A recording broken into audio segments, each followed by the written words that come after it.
جی senator Faisal Javed صاحب، اس کے بعد آپ کا ٹائم ہے. جی بسم اللہ الرحمن الرحیم. چیئرمین صاحب، الوداعی سپیچ کا آپ نے مجھے موقع دیا، بہت بہت شکریہ. آج ہمارا آخری دن ہے اور جاتے جاتے یہی کہوں گا، سب سے پہلے تو آپ کو بلکہ پورا ہاؤس جو ہے خراج تحسین پیش کرتا ہے مرزا افریدی صاحب، چیئرمین صاحب، کہ آج آپ نے اعجاز چودھری صاحب کے پروڈکشن آرڈر جاری کر دیے اور یقینی طور پہ ہم سب کو اللہ تعالیٰ نے حکم دیا انصاف کرنے کا. اللہ نے آپ کو جس منصب پہ بٹھایا، آپ نے اس کے ساتھ جسٹس کیا ہے، آپ کو مبارکباد. اور آپ نے جس طرح سے ابھی سینیٹر مشاہد حسین سید نے جو بات کی، دیکھیں اعجاز چودھری صاحب اس ہاؤس کے ممبر ہیں اور ان کا یہ حق بنتا ہے کہ وہ پہلے بھی آ کے اپنے اجلاس اٹینڈ کرتے ہیں. ماضی میں ہم نے دیکھا جن پولیٹیکل پریزنرز کی یہ بات کر رہے ہیں، ان کے پروڈکشن آرڈر، ہمارے سپیکر ہوتے تھے نیشنل اسمبلی میں اسد کیسر صاحب، وہ ہمیشہ پروڈکشن آرڈر جاری کرتے تھے اور وہ آ کے پروسیڈنگ اٹینڈ کرتے رہے. پولیٹیکل پریزنرز جو کہ ممبر پارلیمنٹ تھے. اس کے علاوہ پنجاب اسمبلی میں چودھری پرویز علائی سپیکر تھے اور وہ پروڈکشن آرڈر جاری کرتے تھے. لیکن آج ہم دیکھ رہے ہیں کہ اعجاز چودھری صاحب کہ بالآخر آپ نے پروڈکشن آرڈر جاری کیے، آپ کو اس پہ خراج تحسین. آگے بڑھتے ہیں. آج خواتین کا عالمی دن ہے. میں چھوٹی سی بات کر کے اپنی الوداعی سپیچ کی طرف جاؤں گا. تو آج کے دن جو ایک قرارداد بھی آئی، لیکن میں سمجھتا ہوں کہ اس وقت جتنی خواتین اپنے بچوں سے دور ہیں، فلسطین کی بات کی مشتاق صاحب نے، بالکل اس کی بھی ہم تائید کرتے ہیں اور یہاں سے سینیٹ آف پاکستان آواز اٹھاتا ہے تمام مظلوم خواتین کے لیے، اور بالخصوص پاکستان میں ڈاکٹر یاسمین راشد صاحبہ، عالیہ حمزہ، سنم جاوید، عائشہ علی بھٹہ سمیت جتنی بھی خواتین پرزنرز ہیں. آج خواتین کے عالمی دن کے اوپر پہ ہم ان کے حقوق کے لیے ان کے ساتھ اظہار یکجہتی کرتے ہیں. یہاں سے دیگر ہمارے جو لوگ ہیں، مظلوم اور بے گناہ لوگ جو جیلوں میں قید ہیں، انہیں فی الفور رہا کیا جائے. عمران خان صاحب، ان کی اہلیہ اور دیگر تمام جو ہمارے لوگ قید ہیں جیلوں میں اس وقت، ان کو رہا کیا جائے. زمانے کے انداز بدلے گئے، نیا راگ ہے پر ساز بدلے گئے. خرد کو غلامی سے آزاد کر، جوانوں کو پیروں کا استاد کر. یہ میسج دیا ہے پاکستانی قوم نے، جو ہے ہی نوجوان آبادی پہ مشتمل، جن میں آپ شامل ہیں. نوجوان آبادی ہماری 70% ہے جو 40 سال سے کم عمر ہے. یہی ہے پاکستان، یہی ہے پاکستان کا معاشرہ. اسی نے آگے لے کے جانا ہے پاکستان کو. لیکن ہم لوگوں نے کیا روایتیں قائم کی ہیں. آج 6 سال ہو گئے اس ہاؤس کو، سینٹ کو، لیکن ہم نے سوچنا یہ ہے کہ ان 6 سالوں میں کیا ہم نے ان نوجوانوں کے لیے کچھ کیا ہے؟ نہیں کیا کچھ بھی. ذاتی مفادات کی قانون سازی ہوتی رہی ہے. یہاں پہ پبلک انٹرسٹ کی لیجسلیشن نہیں ہوئی ہے. آئین کی کتابیں کھولی جاتی رہی ہیں، یہ آرٹیکل وہ آرٹیکل.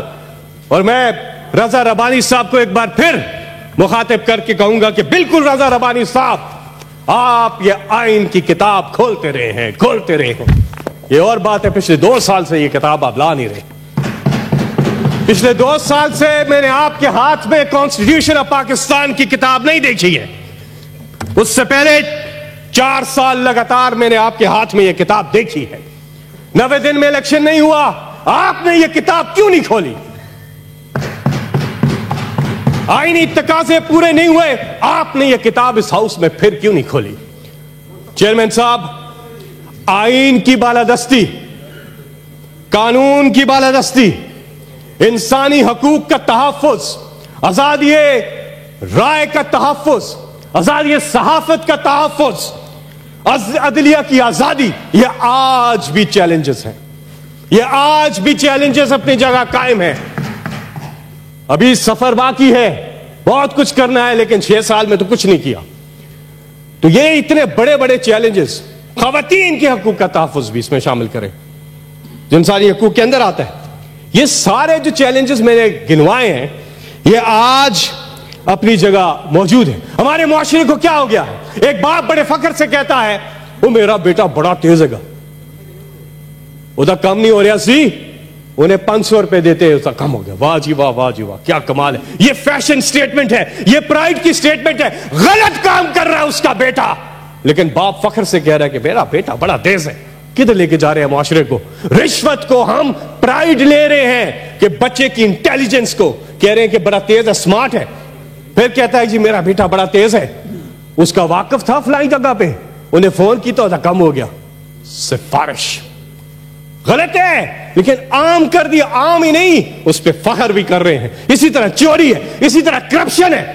ہم نے ان کو عام کیا ہے، ہم نے ان کو عام کیا ہے. ہمیں جائزہ لینا ہوگا اپنے گریبان میں جنگ کے بات کرو، پیسے مت بات کرو. اور ہم نے جائزہ لینا ہوگا ان سب چیزوں کا. معاشرے کو ٹھیک کرنا ہے. 70% آبادی پھر کہتا ہوں نوجوانوں پہ ہے، اور وہ ٹیلنٹڈ ہیں. ان کو اس ملک کی بھاگ دوڑ دینی چاہیے. وہ نوجوان وہ ٹیلنٹڈ ہیں، اسپیشلی گاؤں دیہاتوں کے نوجوان ٹیلنٹڈ ہیں. اگر انہیں موقع دیا جائے. مجھے مت انٹرپٹ کیا کریں، آج میری آخری سپیچ ہے، آپ پھر مجھے انٹرپٹ کر رہے ہیں. مجھے اپنی بات، مجھے 5 منٹ کا ٹائم دیا تھا پلیز. میں آخری بات کر رہا ہوں. مجھے اپنی بات، قائد اعظم کے بعد اگر اس قوم کو کوئی لیڈر ملا ہے تو اس کا نام عمران خان ہے، جو پاکستان کی جان ہے، جو پاکستان کی شان ہے، جو پاکستان کی پہچان ہے. کہ میں آپ کو بتاؤں کہ وہ سفر جس نے ہمیشہ اپنے ملک کا پرچم سر بلند کیا، چاہے کھیل کے میدان ہو، چاہے وہ شوکت خانم کینسر ہاسپٹل ہو، چاہے وہ نوبل یونیورسٹی ہو، چاہے وہ گڈ گورننس ہو، چاہے وہ عالم فورم پہ حضور اکرم حضرت محمد مصطفیٰ صلی اللہ علیہ وسلم کے ناموس کے تحفظ کی بات ہو، وہ عمران خان ہے. چاہے وہ کشمیر کی بات ہو، چاہے وہ فلسطین کی بات ہو، چاہے وہ مسلم امہ کے لیے آواز اٹھانے کی بات ہو، اس کا نام عمران خان ہے. وہ لیڈر. میں اپنی بات ختم کر رہا ہوں. چیئرمین صاحب کیا کر رہے ہیں آپ؟ پلیز کر لیں، مجھے مت کریں انٹرپٹ. آپ مجھے بہت ممبر باقی ہیں. فیصل صاحب کیا کر رہے ہیں؟ 5 منٹ کا ٹائم دیا ہے. 4 منٹ نہیں ہوئے. میری بات سنیں، میں بات ختم کر رہا ہوں. وہ لیڈر، وہ عمران خان جس نے اس قوم کی خودداری کو بحال کیا ہے. بات کو ایکسپانڈ کر دیا. کیا ایکسپانڈ کر رہے ہیں؟ کون سی غلط بات کی ہے میں نے؟ اچھا ٹھیک ہے جی فیصل صاحب. وہ لیڈر جس نے اس قوم کی خودداری کو بحال کیا ہے، سیلف اسٹیم کو بحال کیا ہے. علامہ اقبال نے کہا تھا دیار عشق میں اپنا مقام پیدا کر، نیا زمانہ نے صبح و شام پیدا کر. میرا طریق امیری نہیں فقیری ہے، خودی نہ بیچ غریبی میں نام پیدا کر. یہ ملک خودداری سیلف اسٹیم. میری بات سینیٹر فدا، میری بات سنیں. سینیٹر فدا محمد، سینیٹر فدا صاحب